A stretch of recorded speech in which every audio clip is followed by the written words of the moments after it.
وحصل ما حصل من المقتلة العظيمة في كربلاء، وقتل الحسين.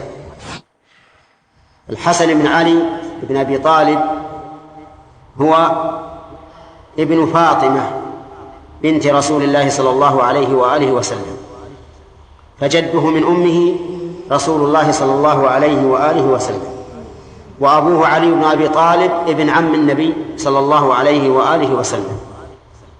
وكان النبي صلى الله عليه وآله وسلم يحب الحسن والحسين لأنهما سبطاه، ويفضل الحسن على الحسين لأن الحسن أفضل من الحسين. الحسن قال فيه النبي صلى الله عليه وآله وسلم: إن ابني هذا سيد، ولعل الله أن يصلح به بين فئتين من المسلمين. فكان الأمر كما قال النبي صلى الله عليه وآله وسلم.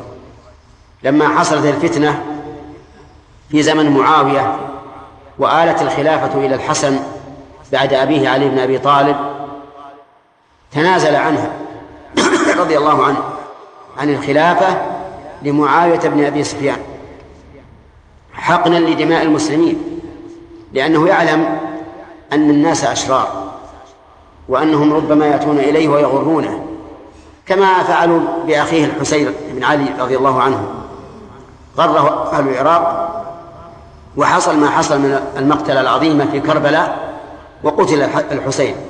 أما الحسن رضي الله عنه فإنه تنازل عن الخلافة لمعاوية بن أبي سفيان، فصار ذلك مصداقا لقول النبي صلى الله عليه وآله وسلم: ولعل الله أن يصلح به بين فئتين من المسلمين.